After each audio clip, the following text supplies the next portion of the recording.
श्रद्धाशील बंधुओं एवं श्रद्धाशील बालक, अभी आप हमारे ऋषभ मुनि जी से मन की बात सुन रहे। मन बड़ा विचित्र है। इसकी उपमा मक्खी से देते।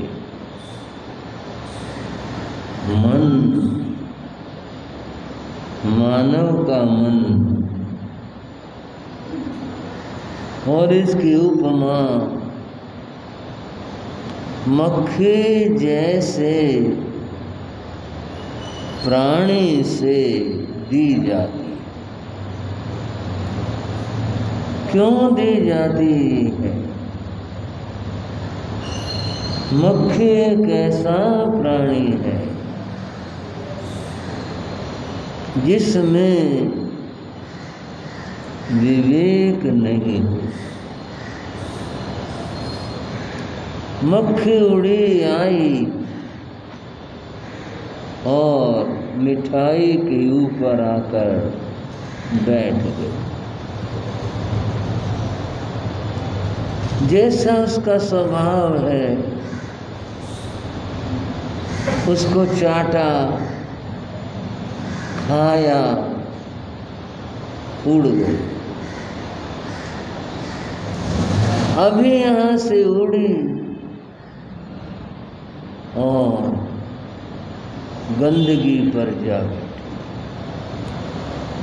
खखार पर, मवाद पर, क्या कहें, गंदगी पर जा बैठी। वहाँ भी वही करने लगी जो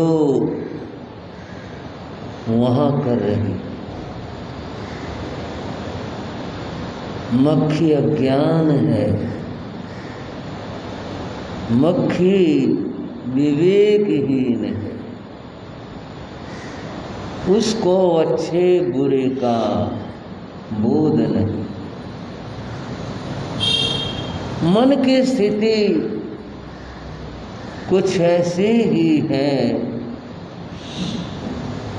बैठे हैं अभी, बड़े अच्छे सुंदर विचार मन में आ रहे हैं, चल रहे हैं। अगले क्षण मन कहाँ चला जाए और क्या सोचने लगे, क्या विचार करने लगे, कह नहीं सकते। बस इस मन को कुछ काबू में रखा है। आप कहेंगे मामला तो सारा यही है, काबू में आ जाए फिर बात ही क्या है। बात ठीक है, आप बिल्कुल ठीक है, परंतु काबू में ये सोचने से तो नहीं आएगा। मन को काबू में करने के लिए इसको विकल्प देना हो। कुछ अच्छा नहीं चल रहा मन में तो अच्छे विचार को, अच्छा सोचने लगे। अभ्यास से मन की धारा बदलती है। यहाँ से हटकर यहाँ लगे, एक बार मन काबू नहीं आएगा, दूसरी बार आएगा, फिर आएगा। अपने से अपने मन को कहो, ये मुझे नहीं सोचना है, ये सोच। इस अभ्यास के बाद में मन की स्थिति परिवर्तित हो। बंधुओं, मन में कैसे अच्छे अच्छे विचार आते, बुरे आते हैं तो अच्छे अच्छे विचार भी आते। ऐसे विचार जो व्यक्ति को धन्य बना दें, उसका कल्याण हो जाए, ऐसे भी विचार आते। ऐसे ही कुछ विचारों के बाद आपके सामने मैं भगवती सूत्र के माध्यम से रख रहा। बात तुंगिका नगरी की चल रही, ठीक है ना भाई? याद भी होगा, बड़े आसान करके कोशिश करके कह रहा हूं। वहां के श्रावक आपस में मिले थे, ऐसे ही सहज करके देखो, जैसे आप आपस में मिले, राम स्थानक आ जाना, हाँ भाई कहाँ जा रहा है, घर पे तो आ जाओ, एक बार एक चाय तो पीते जाओ, आपस में से आप करते हैं, बोलते हैं। वे श्रावक आपस में मिले, उनकी चर्चा का जो विषय बना वो ये विषय बना कि वे आपने सुना भगवान पार्श्वनाथ की परंपरा के संत अपने पुष्पवती उद्यान में, तुंगिका के बाहर जो बाग है उसमें वहाँ पधारे। हाँ भाई, सुनने में आया, सुना है, हाँ हमने भी सुना, पता चला कि संत आए हैं। अब नगर में रुकते हैं, पहले बाहर रुकते थे। अब यूँ कहते हुए नगर में आए हैं तो अपने बाग में आए हैं, वो भी अपने पास ही है, वहाँ आए हैं, सुना। तो फिर अब देखो, मैं मन की बात बता रहा हूं आपको और सोच की बात बता रहा हूं। एक बात और आपको बता, एक शब्द है व्याख्यान। क्या शब्द है? बोला करो, क्या शब्द है? व्याख्यान। व्याख्यान शब्द का अर्थ होता है किसी चीज की व्याख्या करना, विश्लेषण करना। ये कैसे हुई, यहाँ क्या बात आई, ये जो कहा गया, कैसे कहा गया, इसको व्याख्यान कहते हैं। शास्त्र का जो विषय है वो व्याख्यान का विषय, व्याख्या का विषय है। यो कहने को तो कहानी कह ली, कहने को तो रामायण सुना दी, लेकिन ये जो हुआ, कैसे हुआ, क्यों कर हुआ, क्या घटा, ये व्याख्यान है। बंधुओं, वे श्रावक लोग परस्पर में क्या कहते हैं? तंग महाफलं खलु देवानुप्रिया होगी। हे देवानुप्रिय हो, आपस में भाई साहब जैसे आप बोलते हैं, तब की भाषा देवानुप्रिय भाषा। देवानुप्रिय उस समय का या शास्त्र का एक सम्मानजनक शब्द है। ये जो सम्मानजनक शब्द है, इस शब्द का अर्थ है इसका, हे देवों के भी प्रिय। एक तो होता लोकप्रिय, लोकप्रिय का अर्थ है समाज में जो प्रिय है। एक है देवानुप्रिय, देवताओं के भी प्रिय। यह है एक बड़ा सम्मानित शब्द। इसलिए इस सम्मानित शब्द से एक दूसरे को संबोधित करते हैं। तंग महाफलम खलु देवानुप्रिया, एक दूसरे देवानुप्रिय। कितना अच्छा होगा, इसका कितना महान फल होगा कि हम संतों के पास चलें, उनकी वंदना करें, उनके दर्शन करें। मन का अच्छा भाव, अच्छे विचार आए हैं, संतों के दर्शन के अच्छे विचार आए हैं कि हम दर्शन करें, ये भाव आए। बंधुओं, यहां जो ध्यान देने की बात है वो है महाफलम हुई। इस दर्शन करने का, संतों के पास जाने का महान फल होगा, अर्थात बहुत अच्छा होगा। हम चलें और जा करके दर्शन करें, अच्छा हो। बंधुओं, इस पहलू पर थोड़ी सी बात और कहना चाहूंगा। शास्त्र की पंक्ति है, थेरे भगवंते वंदामो नमंसामो जाओ। हम उन स्थविर भगवंतों को, पूज्य गुरुदेवों को जा करके वंदना करें, नमस्कार करें। ये जो वंदना करना, नमस्कार करना है, ई भवेवा पर भवेवा ही आए सुहाए खमाए निशेषाए जा भविष्य। भाइयों, बड़ा कुछ कहा। हम जा करके वंदना करें, संतों की, गुरुजनों की वंदना करें, नमस्कार करें। इसका फल यहां बताया।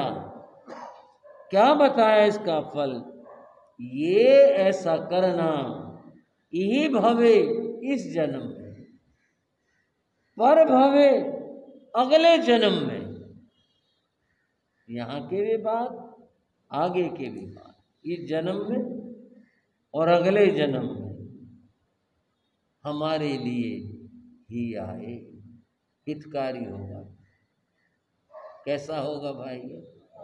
हितकारी। हितकारी क्यों होगा? जाएंगे, संत दर्शन करेंगे, कर्म की निर्जरा होगी, कर्म निर्जरा होगी, कर्म कटेंगे, हमारा हित होगा ना। यह हमारे लिए हितकारी होगा। और क्या होगा? सुखकारी होगा। जब अशुभ कर्मों की, पाप कर्मों की निर्जरा होगी, वो दूर हो जाएंगी, तब सुख तो होगा ही जीवन के अंदर। सुहाए सुखकारी होगा। कितना अच्छा होगा, कितना सुंदर होगा। यहां इस भाव में और पर भाव में दोनों के लिए बात बताई। हितकारी होगा और सुखकारी होगा। कितनी सुंदर और अच्छी बात बताई। भारतवर्ष में चाणक्य का बड़ा नाम, बड़ा विद्वान आदमी। चाणक्य ने कई ग्रंथ लिखे, उनमें से एक है चाणक्य नीति।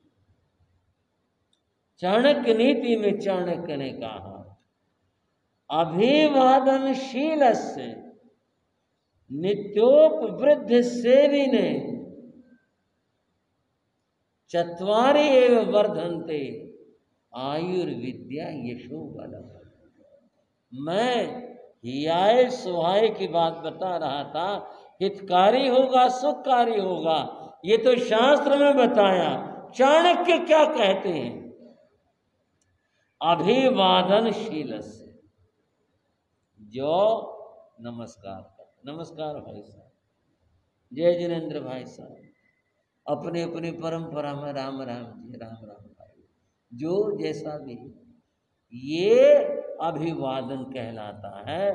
दूसरे का सम्मान करना, दूसरे के प्रति आदर करना, उसको नमन करना, ये अभिवादन है।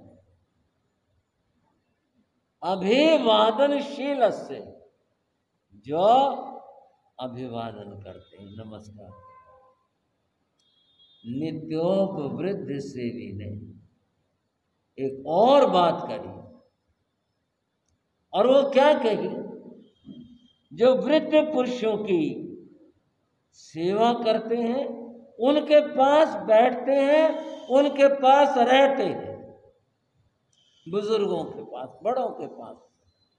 ये दो बात कही, एक तो अभिवादन करने वाले, और दूसरे जो बड़े हैं, बुजुर्ग हैं, अनुभवी हैं, उनके पास बैठने वाले। उनकी 4 बातों की सदा वृद्धि होती है। चाणक्य बता रहे हैं, चाणक्य के शब्द हैं ये। 4 एव वर्धन्ते, उनके 4 चीजें, 4 बातें हमेशा बढ़ती हैं। और वो 4 बातें क्या हैं? नित्योपवृद्ध सेवी ने, क्या क्या? अभिवादन करने वालों की और बुजुर्गों के पास बैठने वालों की क्या क्या चीजें बढ़ती हैं? आयु, उनकी आयु बढ़ती है। आप सहमत नहीं होंगे, हमारी परंपरा में आयु तो जितनी होती उतनी रहती है, परंतु लोग परंपरा में ये बात कहते हैं भाई आयु बढ़ गई। एक बात तो जरूर है, किसी के पांव छूएंगे, किसी को नमस्कार करेंगे, बड़ा है बुजुर्ग कहेंगे अच्छा भाई जीते रहो। क्या कहते हैं, क्या आशीर्वाद मिलता है? बोलना, जीते रहो। एक आशीर्वाद तो मिला ना, दीर्घ आयु का, लंबी आयु जीने का आशीर्वाद पाया। यही क्या कम बात है? वो बढ़ेगी, कितनी बढ़ेगी, नहीं बढ़ेगी, ये तो केवल ज्ञानी के ज्ञान का विषय है, परंतु इतना आशीर्वाद पाना ये भी तो बहुत अच्छी बात है, कितनी सुंदर बात है। आयुर्विद्या, उस व्यक्ति की विद्या, ज्ञान ये बढ़ता है। अनुभव जो प्राप्त होता है वह पुस्तक से नहीं होता, वह बड़ों से होता। अनुभव जिसे कहते, पुस्तक से ज्ञान मिलता है, बहुत सारी बातें पता चलती हैं, पुस्तक में बहुत सूचनाएं होती हैं, ये होता है, पर अनुभव जो है वह बड़ों से मिलता है, वृद्धों से मिलता है, बड़ों से प्राप्त होता है। अनुभव किसी किताब से प्राप्त नहीं होता। और उस व्यक्ति को यश प्राप्त हो, उसकी तारीफ होती है, उसको यश मिलता है, सब उसको अच्छा कहते हैं, बहुत अच्छा युवक है, बहुत अच्छा बच्चा है, बहुत समझदार है, बड़ा विनम्र है, बड़ा सज्जन है, बड़ा नेक है, भला है, उसके प्रशंसा होती है, उसको यश प्राप्त होता है। और बंधुओं, बलम, बल जो शब्द है, एक शरीर का बल होता है और एक जो सबका प्यारा हो जाता है, वो सारे उसके साथी हो जाते हैं, यह भी एक बल होता है, ये प्राप्त होता है।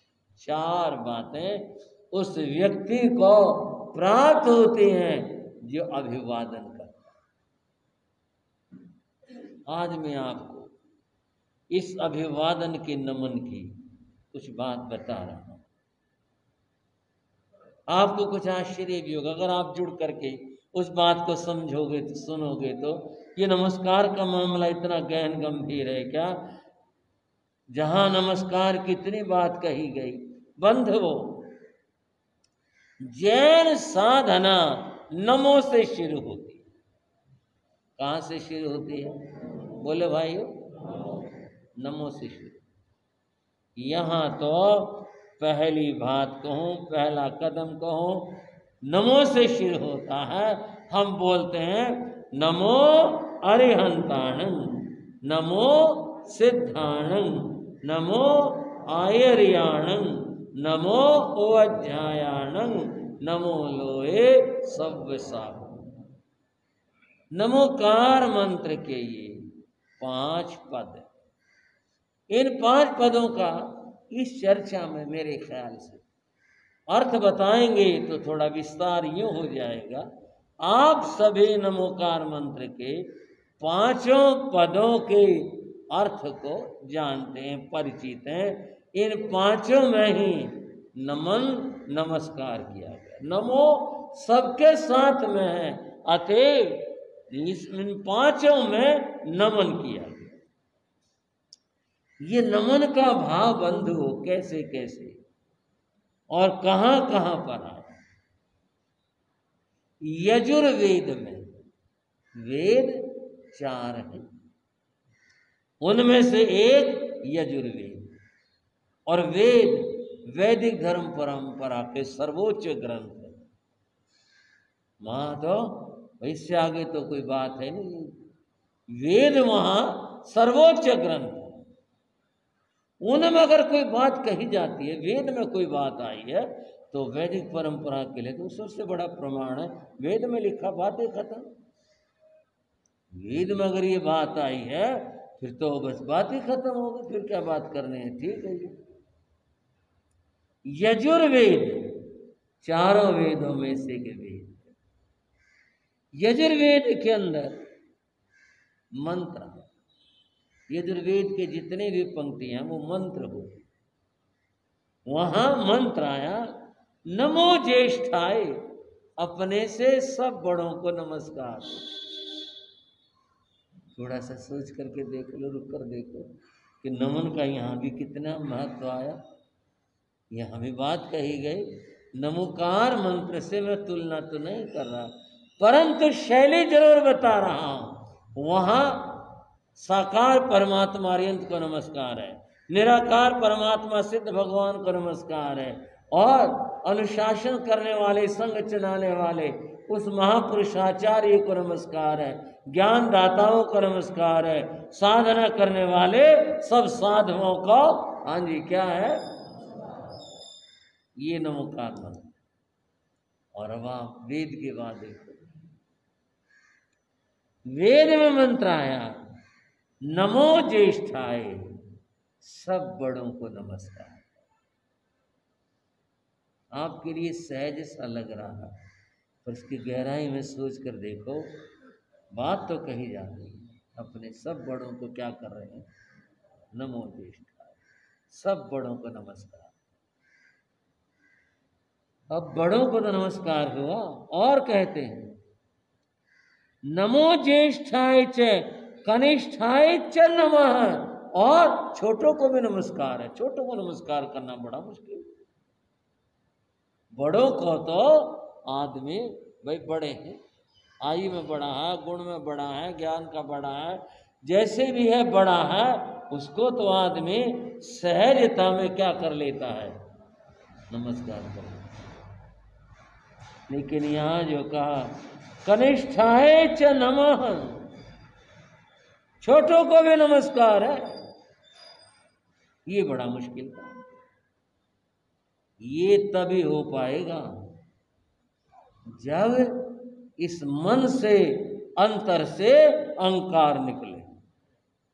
अहंकार होगा तो सवाल ही हो जाए, सिर झुकेगा ही नहीं, हाथ जुड़ेंगे ही नहीं।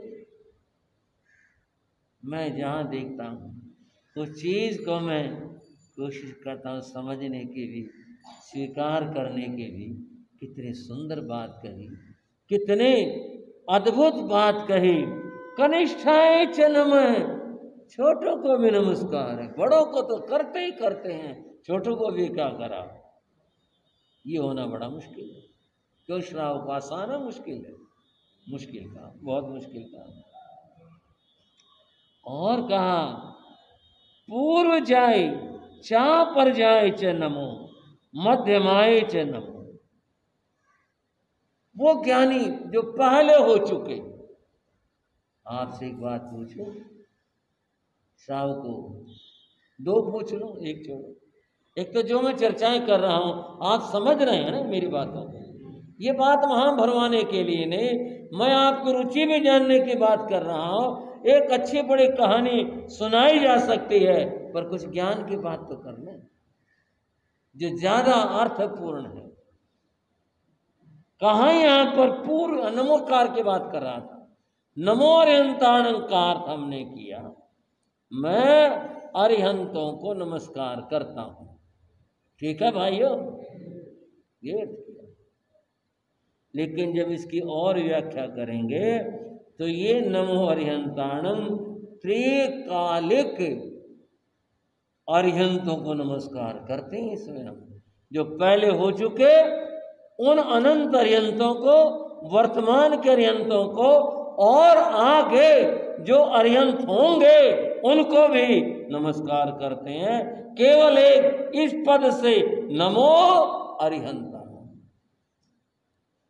तीनों कालों के अरिहंतों को हम इस पद के द्वारा क्या करते हैं। देखो यजुर्वेद के बाद देखो, आपको थोड़ा यूं लगेगा आप यजुर्वेद की व्याख्या कर रहे हैं, जैन धर्म की कर रहे हैं, मैं धर्म की व्याख्या कर रहा हूं। आनंद लो। पूर्व जाए चाह पर जाए, जो पहले ज्ञानी हो चुके हैं उनको नमन। और क्या कहा, जो आगे ज्ञानी होंगे उनको भी नमस्कार।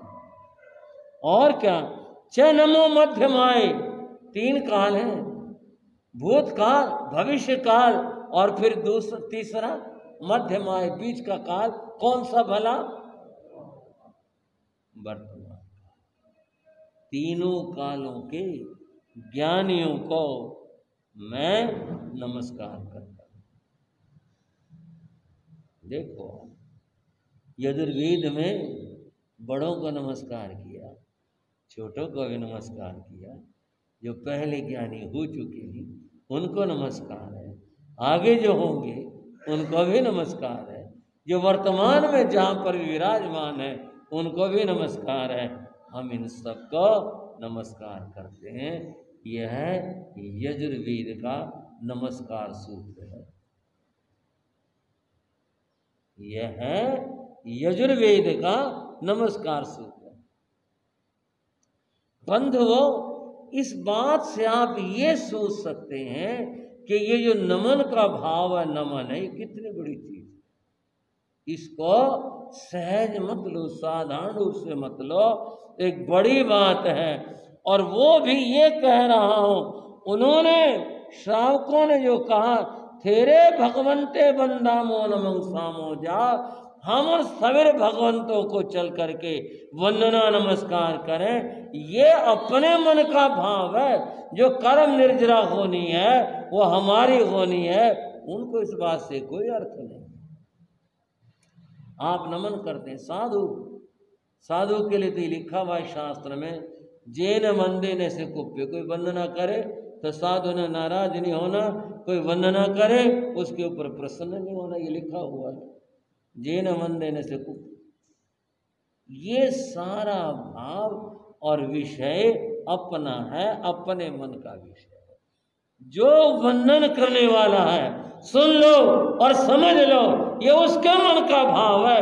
आप जिसको कर रही हैं उसको नहीं कुछ सोचना है। अगर वो सोचेगा तो ये उसके लिए ठीक नहीं है।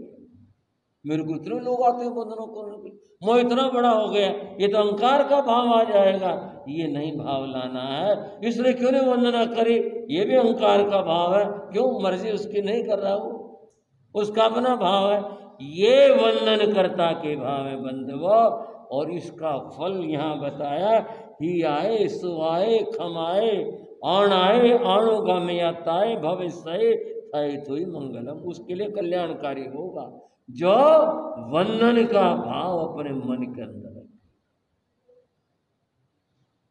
ये मन के भाव है, किसी में होते हैं, नहीं होते हैं, कम होते हैं, ज्यादा होते हैं, जो होते हैं, और जिसके भी होते हैं, ये उसकी बात है, उसके कल्याण की, उसके भले की बात। इस वंदना की बात को मैं एक प्रसंग के द्वारा बता रहा।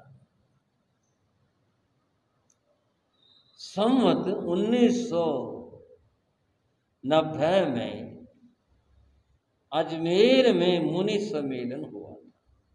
वो पहला मुनि सम्मेलन था इस काल का, इन समयों का। उस सम्मेलन में भारत के विभिन्न प्रांतों से बहुत संत पहुंचे, इधर के इन इलाकों से भी पहुंचे। उन जाने वालों में वाचस्पति श्री मदन लाल जी महाराज, मेरे बाबा गुरुदेव योगीराज श्री राम जी लाल जी महाराज, और उस समय उपाध्याय प्रवर श्री आत्माराम जी महाराज, तब आचार्य नहीं थे, और अन्य ये सब और बहुत सारे संत पहुंचे। जहां ठहरने का संतों का प्रबंध था, वो बताते बहुत बड़े हवेली थी। उस समय बहुत कमरे थे, कई मंजिल की थी, बड़ी हवेली थी। उस समय संत रुके थे, सबको जगह मिल गई थी, कमरा दो कमरे जैसा भी रहा होगा। उस समय संत ठहरे।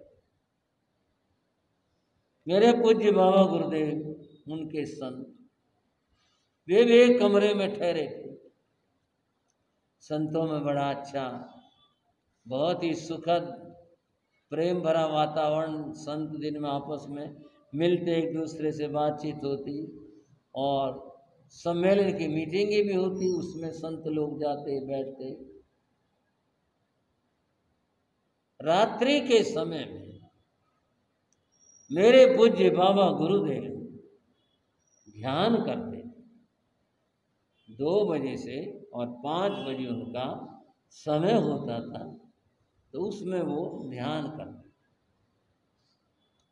रात का समय था, 2 बजे के आसपास का समय हुआ, वो अपने आप से उठ जाते थे, उठे और अपने ध्यान में बैठने की तैयारी करने लगे।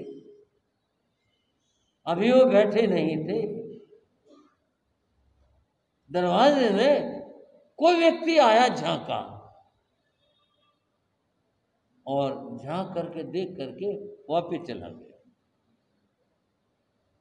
संत था कोई, आया होगा, रात में उठा होगा अपने किसी कार्य से, तो गलती लग जाती, इस दरवाजे में जाना था तो उसमें आ गया, उसमें जाना था तो पहले में आ गया, ऐसा हो गया, तो कोई बात नहीं। थोड़ी सी देर बीती, अभी वो बैठे ही थे, वो फिर कोई झांका, दरवाजे में झांका, तो गुरु महाराज से पूछो भी कौन, रास्ता भूल गया, क्या बात होगी। फिर भी कहा कोई बाहर दूर दराज तो है नहीं, ठीक। एक बार फिर वो व्यक्ति आया, झांक के चला गया। गुरु महाराज अपने ध्यान में बैठे, फिर नहीं आया वो झांकने वाला व्यक्ति, फिर नहीं आया। सुबह हुई, कुछ समय बीता, वहां जो संत विराजमान थे, उन संतों के अंदर एक ऐसे पूज्य मुनिराज, श्रद्धेय मुनिराज, वे गुरु महाराज के पास में आए।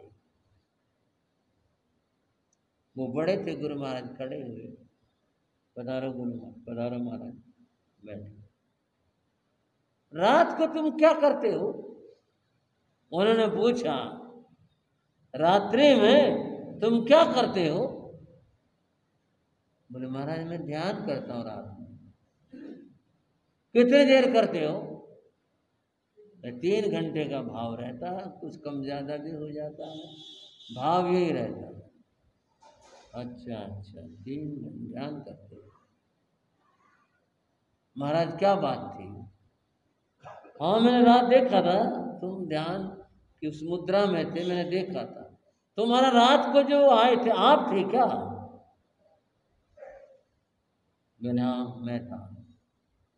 तो आपने आज्ञा तो कुछ फरमाई नहीं, तो काम तो बताया नहीं, किस लिए आए थे, किस लिए पधारे थे? बोले मैं इसीलिए आया हूँ और कुछ कहने के लिए आया हूँ तुम्हें, बताओ। उन्होंने फरमाया, बताया कि मैं रात को जब सब संत सोए होते हैं, मैं सब संतों के वंदना करके आता। बड़े संत थे, मैं सब संतों के वंदना करके आता हूँ। मैं वंदना करने के लिए आया था और तुम बैठे हुए थे, तो मैं देख के चला गया कि भाई बात बनेगी नहीं। भाई मेरा कहना ऐसा है, वो बोले मेरा कहना यह है कि मेरा तो भाव रहता वंदना का, और तुम जागते होते होगे। भाई मेरे काम में बाधा ना डालना, मैं और संतों की वंदना करके चला जाऊंगा, और ये बात किसी को कहना नहीं। कहने के बाद संत फिर संकोच करेंगे, कोई दरवाजा बंद कर लेगा, कोई कुछ कर लेगा। ये मैं कहने आया हूं, ये बात किसी को भी कहना मत।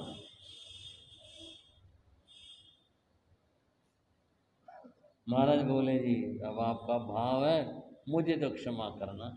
बोले कोई बात नहीं, तुम जाग रहे होती इसलिए मैं कह रहा हूँ, भाई मेरे काम में रुकावट मत डालना, बाधा मत डालना। मेरा भाव रहता है। होते परम श्रद्धे श्री अमोलक ऋषि जी महाराज बंधु वो जो रात में उठ करके सारे संतों को, सारे संतों में चाहे वो आज का दीक्षित हो और चाहे वो सबसे बड़ी दीक्षा वाला हो, कोई भी हो, संत अपने सोए होते थे और वो आते थे और सबको वंदन नमन करते थे। भाइयों ये हृदय का भाव है ना, मन में वंदना के प्रति कितनी उनकी श्रद्धा होगी। वहाँ सवाल छोटे बड़े का नहीं है, वहाँ सवाल यह नहीं है कि ये तो कल का दीक्षित है, आज का दीक्षित है। यहाँ कहा नमो ज्येष्ठाय कनिष्ठाय च नमो, बड़ों को नमस्कार है और छोटों को भी नमस्कार। यह उनका भाव है जो नमन के भाव को समझते हैं, उसका महत्व समझते हैं। आओ चलो श्रावक कहते हैं उन संतों की, उन भगवंतों की, सवेरे भगवंतों की चल करके हम वंदना करें, उनके दर्शन करें। आपने सोचा ये साधारण सी बात कि भाई ठीक है दर्शन करने चले हैं, ये कितना अर्थ रखती है ये बात कि ये हमारे लिए इस जन्म में, अगले जन्म में हमारे लिए सुखकारी होगी, हितकारी होगी। ऐसा सोचकर जो वंदन करते हैं वो अपने कर्मों की निर्जना करते हैं। और चर्चाएं एक एक बात को कोशिश करेंगे समझने की। कहानी तो ये कि दिन में कह सकता था मैं, पर मैं समझाना चाहता हूँ इसमें रहस्य कितना और क्या रहा हुआ है। और अब चर्चा करते हैं उन महापुरुषों की जो संयम के महामार्ग के ऊपर चले थे। मिल करके बोलेंगे। जिन शासन गौरव गाते हैं, जिन शासन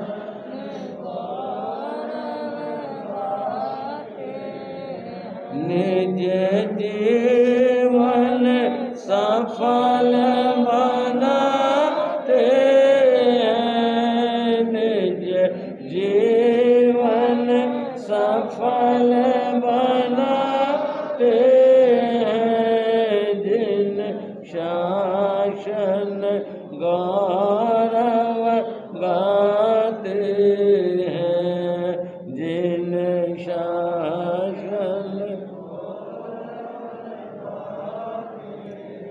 जम्बू स्वामी के वल ज्ञानी, जम्बू स्वामी के वल